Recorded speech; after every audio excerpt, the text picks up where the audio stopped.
शांति। ओम शांति। आज अव्यक्त बाप दादा के 27 सितंबर 2020 के अव्यक्त महावाक्य हैं। रिवाइज कोर्स है 27 मार्च 1986। आज पूरी मुरली बाबा ने स्नेह पर चलाई है। बाबा ने कहा, ये रूहानी स्नेह हर बच्चे को सहज योगी बना देता है। स्नेह ब्राह्मण जीवन का फाउंडेशन है। स्नेह शक्तिशाली जीवन बनाने का आधार स्नेह की पालना है। आज बाबा ने 3 प्रकार के स्नेही बच्चे देखे। पहले सदा स्नेही, जिनका हर समय हर संकल्प है ही बाप की याद और सेवा के प्रति। सदा स्नेही लवलीन होने के कारण ना उन्हें मेहनत करनी पड़ती और ना ही उन्हें मुश्किल का अनुभव होता। प्रकृति अभी से उनकी दासी बन जाती है। सदा स्नेही आत्माओं की स्थिति का ही गायन है, एक बाप दूसरा न कोई, अर्थात बाप ही संसार है। वे कमल पुष्प समान न्यारी और बाप की अति प्यारी होती हैं। दूसरी प्रकार की आत्माएं हैं स्नेही आत्माएं, अर्थात स्नेह में रहती जरूर हैं, लेकिन सदा न होने के कारण मन के संकल्प द्वारा कहां और भी उनका स्नेह चला जाता। वे कभी मेहनत का अनुभव करते और कभी मुश्किल का अनुभव करते, लेकिन बहुत थोड़ा। जब भी कोई प्रकृति का वार हो जाता है तो उन्हें जल्दी बाबा की याद आ जाती और जल्दी स्वयं को परिवर्तन कर लेती हैं। वे न्यारी प्यारी भी हैं, लेकिन बाप समान शक्तिशाली विजयी नहीं हैं, लवलीन नहीं हैं, लेकिन स्नेही हैं। उनका स्लोगन है, तुम्हारे हैं तुम्हारे ही रहेंगे। वे ये गीत गाते रहते। तीसरी प्रकार की आत्माएं हैं समय प्रमाण स्नेह निभाने वाले। ऐसी आत्माएं समझती हैं कि सच्चा स्नेह और कहीं से मिल नहीं सकता। यही स्नेह उनके जीवन को श्रेष्ठ बनाने वाला है, लेकिन फिर भी स्वभाव संस्कार के वश, व्यक्ति के वश, किसी न किसी के वश, कंट्रोलिंग पावर न होने के कारण, व्यर्थ संकल्पों के बोझ के कारण वश हो जाती हैं। ऐसी आत्माएं दिल शिकस्त भी जल्दी हो जाती हैं। अभी अभी तो बहुत अच्छे उठते रहेंगे, अभी अभी देखो तो दिल शिकस्त हो जाती हैं। युद्ध की जीवन इनकी ज्यादा होती है, स्नेह में समाने की जीवन उसके मुकाबले में कम होती है। इसलिए ये तीसरा नंबर बन जाते हैं। बाबा कहते फिर भी विश्व की सर्व आत्माओं से तो श्रेष्ठ हैं, क्योंकि बाप को पहचान लिया, बाप के बन गए, ब्राह्मण परिवार के बन गए। ये विदेशियों का टर्न है। फिर बाबा विदेशियों से मिले और फिर अव्यक्त मुरलियों के कुछ प्रश्न उत्तर भी हैं। अब हम सुनते हैं मीठे मीठे प्यारे प्यारे बाबा के महावाक्य। महावाक्यों का सार है, सदा के स्नेही बनो। आज स्नेह का सागर बाप अपने स्नेही बच्चों से मिलने के लिए आए हैं। यह रूहानी स्नेह हर बच्चे को सहज योगी बना देता है। यह स्नेह पुराने संसार को सहज भुलाने का साधन है। यह स्नेह हर आत्मा को बाप का बनाने में एकमात्र शक्तिशाली साधन है। स्नेह ब्राह्मण जीवन का फाउंडेशन है। स्नेह शक्तिशाली जीवन बनाने का, पालना का आधार है। सभी जो भी श्रेष्ठ आत्माएं बाप के पास सम्मुख पहुंची हैं, उन सभी के पहुंचने का आधार भी स्नेह है। स्नेह के पंखों से उड़ते हुए आकर मधुबन निवासी बनते हैं। बाप दादा सर्व स्नेही बच्चों को देख रहे थे कि स्नेही तो सब बच्चे हैं, लेकिन अंतर क्या है, नंबर वार क्यों बनते हैं। कारण स्नेही सभी हैं, लेकिन कोई है सदा स्नेही और कोई है स्नेही, और तीसरे हैं समय प्रमाण स्नेह निभाने वाले। बाप दादा ने 3 प्रकार के स्नेही देखे। जो सदा स्नेही हैं, वे लवलीन होने के कारण मेहनत और मुश्किल से सदा ऊंचे रहते हैं। ना मेहनत करनी पड़ती, ना मुश्किल का अनुभव होता, क्योंकि सदा स्नेही होने के कारण उन्हों के आगे प्रकृति और माया दोनों अभी से दासी बन जाती, अर्थात सदा स्नेही आत्मा मालिक बन जाती, तो प्रकृति माया स्वतः ही दासी रूप में हो जाती। प्रकृति माया की हिम्मत नहीं जो सदा स्नेह का समय व संकल्प अपनी तरफ लगावे। सदा स्नेही आत्माओं का हर संकल्प हर समय है ही बाप की याद और बाप की सेवा प्रति। इसलिए प्रकृति और माया भी जानती है कि ये सदा स्नेही बच्चे संकल्प से भी कभी हमारे अधीन हो नहीं सकते। सर्व शक्तियों के अधिकारी आत्माएं हैं। सदा स्नेही आत्मा की स्थिति का ही गायन है, एक बाप दूसरा न कोई।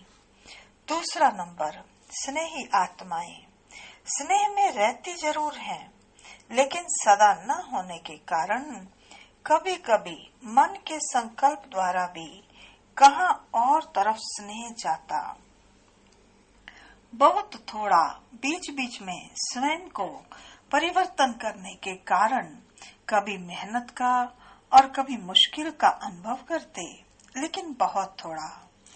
जब भी कोई प्रकृति व माया का सूक्ष्म वार हो जाता है, तो उससे समय स्नेह के कारण याद जल्दी आ जाती है और याद की शक्ति से अपने को बहुत जल्दी परिवर्तन कर लेते हैं। लेकिन थोड़ा सा समय और फिर भी संकल्प मुश्किल या मेहनत में लग जाता है। कभी कभी स्नेह साधारण हो जाता और कभी कभी स्नेह में लवलीन रहते। स्टेज में फर्क पड़ता रहता, लेकिन फिर भी ज्यादा समय या संकल्प व्यर्थ नहीं जाता। इसलिए स्नेही हैं, लेकिन सदा स्नेही न होने के कारण सेकंड नंबर हो जाते। तीसरे हैं समय परमाण स्नेह निभाने वाले। ऐसी आत्माएं समझती हैं कि सच्चा स्नेह सिवाय बाप के और कोई से मिल नहीं सकता। यही रूहानी स्नेह सदा के लिए श्रेष्ठ बनाने वाला है। ज्ञान अर्थात समझ पूरी है और यही स्नेही जीवन प्रिय भी लगती है। लेकिन कोई अपनी देह की लगाव के संस्कार या कोई भी विशेष पुराना संस्कार या किसी व्यक्ति या वस्तु के संस्कार व व्यर्थ संकल्पों के संस्कार वश कंट्रोलिंग पावर न होने के कारण व्यर्थ संकल्पों का बोझ है। वह संगठन की शक्ति की कमी होने के कारण संगठन में सफल नहीं हो सकती। संगठन की परिस्थिति स्नेह को समाप्त कर अपनी तरफ खींच लेती है और कोई सदा ही दिल शिकस्त जल्दी हो जाते हैं। अभी अभी बहुत अच्छे उड़ते रहते और अभी अभी देखो तो अपने आप ही दिल शिकस्त हो जाते। यह स्वयं से दिल शिकस्त होने का संस्कार भी सदा स्नेही बनने नहीं देता। किसी न किसी प्रकार का संस्कार परिस्थिति की तरफ, प्रकृति की तरफ आकर्षित कर लेता है और जब हलचल में आ जाते हैं तो स्नेह का अनुभव न होने के कारण, स्नेही जीवन प्रिय लगने के कारण फिर बाप की याद आती है। प्रयत्न करते हैं कि अभी फिर से बाप के स्नेह में समा जाएं, तो समय परमाण, परिस्थिति परमाण हलचल में आने के कारण कभी याद करते हैं, कभी युद्ध करते हैं। युद्ध की जीवन ज्यादा होती और स्नेह में समाने की जीवन उसके अंतर में कम होती है, इसलिए तीसरा नंबर बन जाते हैं। फिर भी विश्व की सर्व आत्माओं से तीसरा नंबर भी अति श्रेष्ठ ही कहेंगे, क्योंकि बाप को पहचाना, बाप के बने, ब्राह्मण परिवार के बने, ऊंचे से ऊंची ब्राह्मण आत्माएं ब्रह्मा कुमार कुमारी कहलाते। इसलिए दुनिया के अंतर में वह भी श्रेष्ठ आत्माएं हैं, लेकिन संपूर्णता के अंतर में तीसरा नंबर है। तो स्नेही सभी हैं, लेकिन नंबर वार हैं। नंबर 1 सदा स्नेही आत्माएं सदा कमल पुष्प समान न्यारी और बाप की अति प्यारी हैं।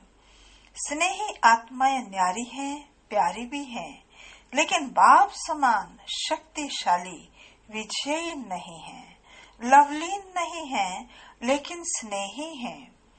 उनका विशेष यही स्लोगन है, तुम्हारे हैं तुम्हारे ही रहेंगे। वे सदा ये गीत गाते रहते, फिर भी स्नेह है, इसलिए 80% तक सेफ रहते हैं। लेकिन फिर भी कभी कभी शब्द आ जाता, सदा शब्द नहीं आता। और तीसरे नंबर वाली आत्माएं बार बार स्नेह के कारण प्रतिज्ञाएं भी स्नेह से करते रहते। बस अभी से ऐसे बनना है, अभी से यह करेंगे, क्योंकि अंतर तो जानते हैं ना।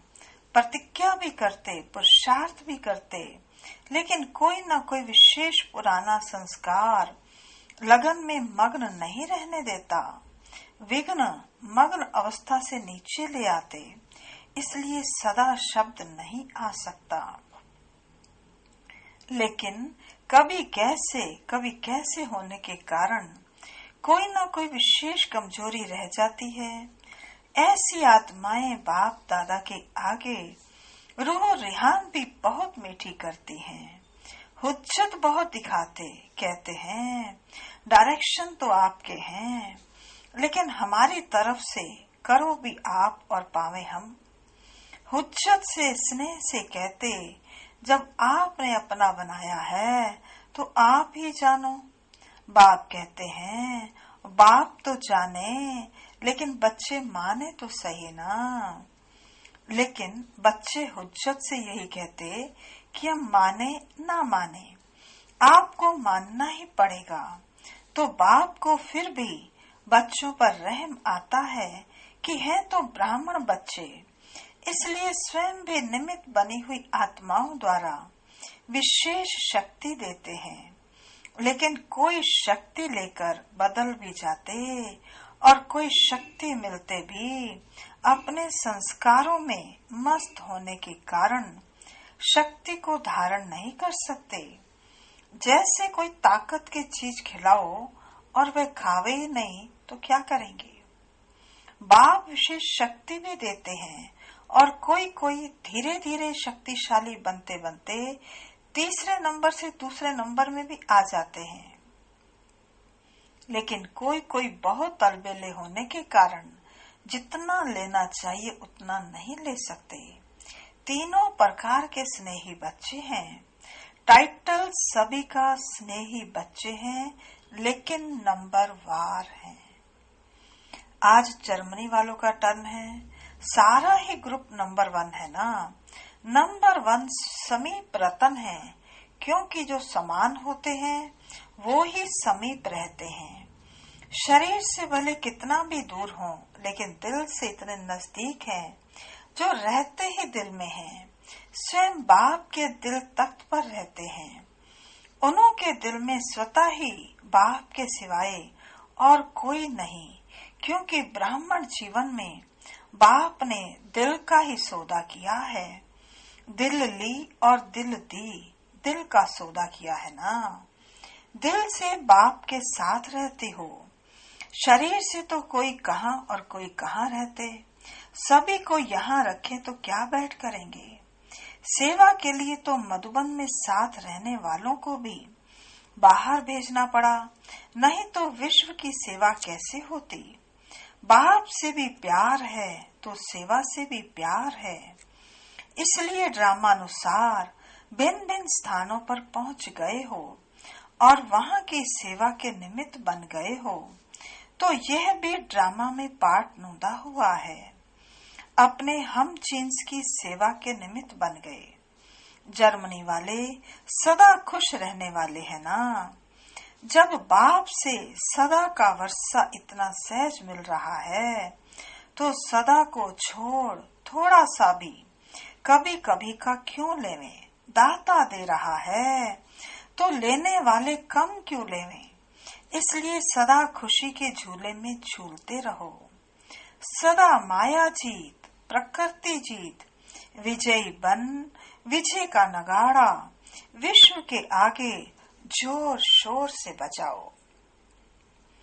आजकल की आत्माएं विनाशी साधनों में या तो बहुत मस्त नशे में चूर हैं और या तो दुख अशांति से थके हुए ऐसी गहरी नींद में सोए हुए हैं जो छोटा आवाज सुनने वाले नहीं हैं।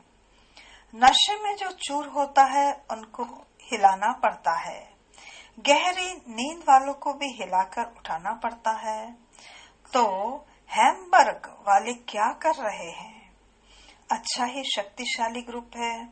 सभी की बाप और पढ़ाई से प्रीत अच्छी है। जिन्हों की पढ़ाई से प्रीत है वे सदा शक्तिशाली रहते। बाप अर्थात मुरलीधर से प्रीत माना मुरली से प्रीत। मुरली से प्रीत नहीं तो मुरलीधर से भी प्रीत नहीं। कितना भी कोई कहे कि मुझे बाप से प्यार है लेकिन पढ़ाई के लिए टाइम नहीं, बाप नहीं मानते। जहाँ लगन होती है वहाँ कोई विघ्न ठहर नहीं सकते, स्वतः ही समाप्त हो जाएंगे। पढ़ाई की प्रीत, मुरली से प्रीत वाले विघ्नों को सहज पार कर लेते हैं।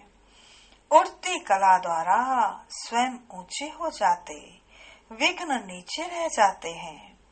उड़ती कला वालों के लिए पहाड़ भी एक पत्थर के समान है।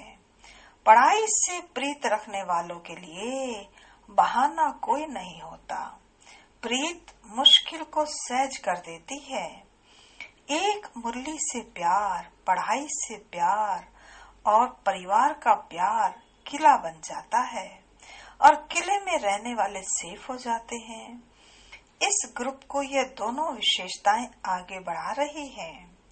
पढ़ाई और परिवार के प्यार के कारण एक दो को प्यार के प्रभाव से समीप बना देते हैं और फिर निमित्त आत्मा भी प्यार वाली मिली है। निमित्त आत्मा पुष्पाल माता का नाम बाबा ले रहे हैं, जो बहुत ही यज्ञ स्नेही आत्मा थी। स्नेह भाषा को भी नहीं देखता। स्नेह की भाषा सभी आत्माओं से श्रेष्ठ है। सभी उनको याद कर रहे हैं, बाप दादा को भी याद है। अच्छा ही प्रत्यक्ष प्रमाण देख रहे हैं। सेवा की वृद्धि हो रही है।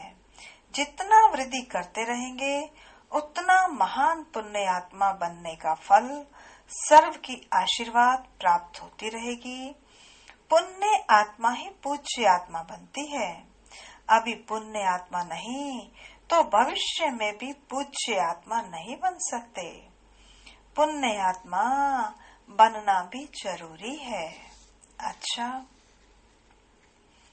अव्यक्त मुरलियों से चुने हुए प्रश्न उत्तर। पहला, ब्राह्मण जीवन का विशेष गुण, श्रृंगार व खजाना कौन सा है?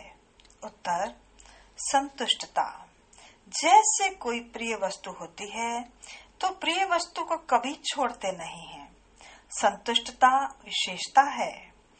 ब्राह्मण जीवन के परिवर्तन का विशेष दर्पण है। जहाँ संतुष्टता है वहाँ खुशी जरूर है। यदि ब्राह्मण जीवन में संतुष्टता नहीं तो वह साधारण जीवन है। प्रश्न है, संतुष्ट मणियों की विशेषताएं क्या होंगी?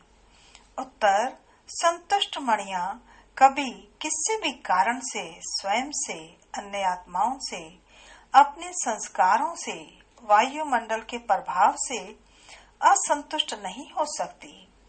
वे कभी ऐसे नहीं कहेंगी कि हम तो संतुष्ट हैं लेकिन दूसरे असंतुष्ट करते हैं। कुछ भी हो जाए, संतुष्ट मणियां अपनी संतुष्टता की विशेषता को छोड़ नहीं सकती। तीसरा प्रश्न है, जो सदा संतुष्ट रहते हैं उनकी निशानियां क्या होंगी? उत्तर, पहली निशानी, जो सदा संतुष्ट रहते हैं उनके प्रति स्वतः सभी का स्नेह रहता है, क्योंकि संतुष्टता ब्राह्मण परिवार का स्नेही बना देती है। दूसरा, संतुष्ट आत्मा को सभी स्वयं ही समीप लाने व हर श्रेष्ठ कार्य में सहयोगी बनाने का प्रयत्न करेंगे। तीसरा, संतुष्टता की विशेषता स्वयं ही हर कार्य में गोल्डन चांसलर बना देती है। उन्हें कहना या सोचना भी नहीं पड़ता है। संतुष्टता सदा सर्व के स्वभाव संस्कार को मिलाने वाली होती है। वे कभी किसी के स्वभाव संस्कार से घबराने वाले नहीं होते। पांचवा, उनसे सभी का स्वतः दिल का प्यार होता है। वे प्यार लेने के पात्र होते हैं। संतुष्टता ही उस आत्मा की पहचान दिलाती है। हर एक की दिल होगी कि इनसे बात करें, इनसे बैठें। छठा, संतुष्ट आत्माएं सदा मायाजीत हैं ही, क्योंकि आज्ञाकारी हैं। सदा मर्यादा की लकीर के अंदर रहते हैं। माया को दूर से ही पहचान लेते हैं। चौथा प्रश्न है, यदि समय पर माया को पहचान नहीं पाते, बार बार धोखा खा लेते, तो उसका कारण क्या? उत्तर, पहचान कम होने का कारण है सदा बाप की श्रेष्ठ मत पर नहीं चलते हैं। कोई समय चलते हैं, कोई समय नहीं। कोई समय याद करते हैं, कोई समय नहीं। कोई समय उमंग उत्साह में रहेंगे, कोई समय नहीं। सदा आज्ञा की लकीर के अंदर नहीं रहते, इसलिए माया समय पर धोखा दे देती है। माया के आने का रास्ता है ही कमजोरी। पांचवा प्रश्न है, माया जीत बनने का सहज साधन कौन सा है? उत्तर, सदा बाप के साथ रहो। सदा रहना अर्थात स्वतः मर्यादाओं की लकीर के अंदर रहना। फिर एक एक विकार के पीछे विजयी बनने की मेहनत से छूट जाएंगे। साथ रहो तो जैसा बाप वैसे आप। संग का रंग स्वतः ही लग जाएगा। इसलिए बीज को छोड़ सिर्फ शाखाओं को काटने की मेहनत नहीं करो। आज काम जीत बन गए, कल क्रोध जीत बन गए नहीं, सदा विजयी। सिर्फ बीज रूप को साथ रखो तो माया का बीज ऐसे भस्म हो जाएगा जो फिर कभी भी उस बीज से अंश भी नहीं निकल सकता। अच्छा, आज का वरदान है, हर आत्मा को हिम्मत उल्लास दिलाने वाले रहम दिल विश्व कल्याणकारी भव। हर आत्मा को हिम्मत उल्लास दिलाने वाले रहम दिल विश्व कल्याणकारी भव। विस्तार है, कभी भी ब्राह्मण परिवार में किसी कमजोर आत्मा को तुम कमजोर हो ऐसे नहीं कहना। आप रहम दिल विश्व कल्याणकारी बच्चों के मुख से सदैव हर आत्मा के प्रति शुभ बोल निकलने चाहिए। दिल शिकस्त बनाने वाले नहीं। चाहे कोई कितना भी कमजोर हो, उसे इशारा या शिक्षा भी देनी हो तो पहले समर्थ बनाकर फिर शिक्षा दो। पहले धरनी पर हिम्मत और उत्साह का हल चलाओ, फिर बीज डालो तो सहज हर चीज का फल निकलेगा। इससे विश्व कल्याण की सेवा तीव्र हो जाएगी। आज का स्लोगन है, बाप की दुआएं लेते हुए सदा भरपूरता का अनुभव करो। बाप की दुआएं लेते हुए सदा भरपूरता का अनुभव करो। अच्छा जी, आज की मुरली से मुख्य स्वमान है, पहला, मैं आत्मा सहज योगी हूँ। दूसरा, मैं सदा स्नेही आत्मा हूँ। तीसरा, मैं दिल से सदा बाबा के साथ रहने वाली आत्मा हूँ। चौथा, मैं सदा माया जीत, प्रकृति जीत विजयी आत्मा हूँ। पांचवा, मैं पुण्य आत्मा हूँ। छठा, मैं आत्मा संतुष्ट मणि हूँ। सातवां, मैं विश्व कल्याणकारी आत्मा हूँ। आठवां, मैं रहम दिल आत्मा हूँ। अच्छा जी, ओम शांति। अभी हम चलेंगे बाबा की याद में 2 मिनट के लिए। ओके, ओम शांति।